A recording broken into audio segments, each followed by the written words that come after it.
Hey guys, so recently I just finished reading Rich Dad, Poor Dad, and I thought it might be good to make a video on the 6 main lessons that I learned from it.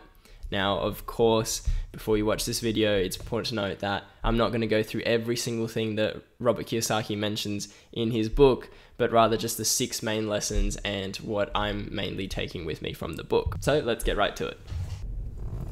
Lesson 1. The rich don't work for money.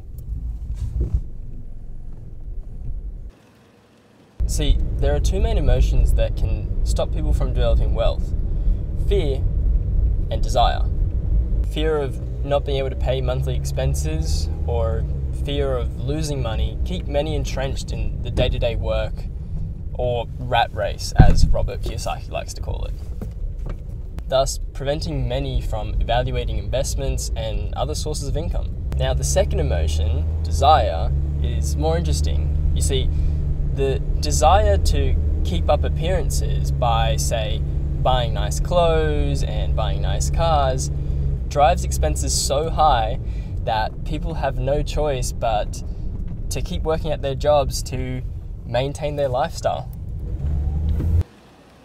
See, lesson 1 is all about those 2 emotions and stopping them from hindering one's success. The rich dad was more focused on ways of creating residual money, money that increases even if you don't work, rather than just waiting for the next job with a pay raise. Hey guys, before we go on to the next lesson, if you are enjoying the video, I would really appreciate a like, a comment, or if you do want to see more money, finance videos, and videos like this one, would really help the channel out a lot if you do subscribe. Lesson 2, why teach financial literacy?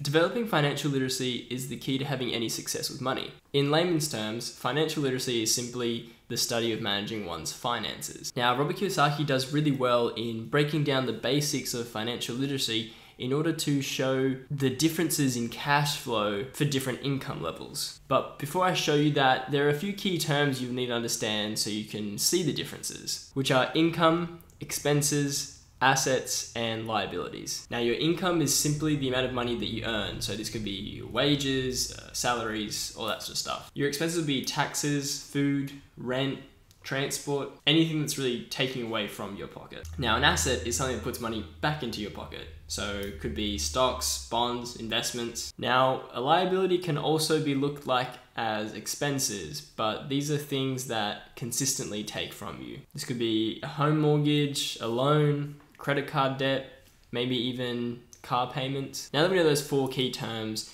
this is pretty much the situation that Robert likes to go through in his book. So this first situation is for those in a lower income bracket. Most have a standard job that provides income, but that income is less than their expenses, assuming they have no assets and no liabilities.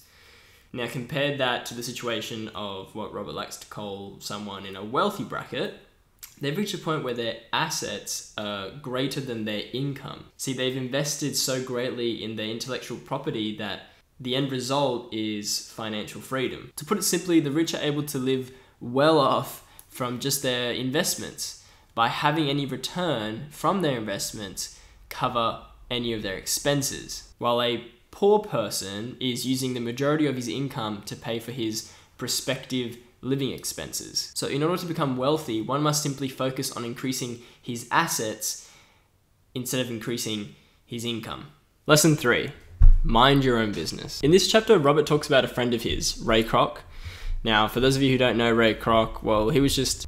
Actually, I don't really want to spoil the story for you, but let's just say he was the owner of McDonald's. I recommend you watch The Founder on Netflix. It's a really good story about how McDonald's started and how it became to be what it is today. But anyways, Ray asked the students what business they thought he was in. Now, the students said that he was in the business of selling hamburgers, of course, but Ray laughed and said that he was not in the hamburger business, but rather the real estate business. He noted that the location of all his franchises was the most significant factor for his success. Today, McDonald's is the largest single owner of real estate in the world. Mind your own business, don't spend your whole life working for someone else, and remember that there's a difference between your profession and your business. Lesson 4, the history of taxes and the power of corporations. Robert gives a great explanation about Robin Hood. No, not the investing company, but rather the fictional story character. He goes on to explain that most people praise Robin Hood for stealing from the rich to give to the poor, but Robert believes he's just a crook. He goes on to explain that the majority of people are too focused on the injustice of the system and the rich, instead of focusing on how maybe you and I can take advantage of the tax system as well. And what's imperative is financial IQ, or financial intelligence. That is what makes it possible. Now he says in order to take advantage of this system, you need to have your own business in place, of course, and be knowledgeable in 4 different areas. The first being accounting, financial literacy, or the ability to read numbers and or evaluate a business's strengths and weaknesses. The second, investing, the science and strategies of making money. The third is understanding markets, the science of supply and demand. And the fourth is law, tax advantages and protections. Robert Kiyosaki goes to say that understanding these 4 core business ideals is the synergy for long-term financial success. Lesson 5, the rich invent money. Plant seeds. Not literally, unless that's your business and that's how you make money. Some grow, some don't. Some go into millions. See, people don't recognize the opportunities in front of them. But remember, great opportunities aren't seen with your eyes, they're seen with your mind. This lesson really spoke to me because it's all about the fear of failure. And Robert does really well conveying the fact that you need to fail in order to succeed. It's okay to fail. And in fact, it's needed in order to improve and succeed. Robert says that it's not so much the lack of technical information that holds us back, but more so the lack of self-confidence. And one of my favorite quotes that happened to be in this chapter in this book is, often in the real world, it's not the smart that get ahead, but the bold. Lesson 6, work to learn, don't work for money. Again, there's a part in this chapter where Robert asked his students to raise their hand if they thought they could make a better burger than McDonald's. Most of his students did, so he asked, if you can make a better burger than McDonald's, why is McDonald's making more money than you? He goes on to explain that McDonald's is excellent at business systems, and the world is full of talented poor people. You see, what he's trying to get across here is that we must take the time to learn the skills that we don't want to, and not just stay in one specific field, as it will benefit them in the long run, just like McDonald's business systems. If you're great at making burgers,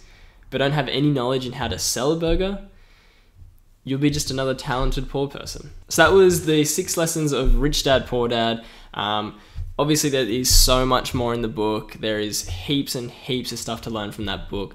I just picked up the main sort of lessons from each chapter, but there's actually a lot of stuff that I've personally taken from my life that I just couldn't fit into this video. So I do really recommend that you go and you read this book because it really actually did change how I view the world. So again, if you did like this video and you want to see more, consider subscribing or dropping a like. I know Connor and I would be very, very happy if you do.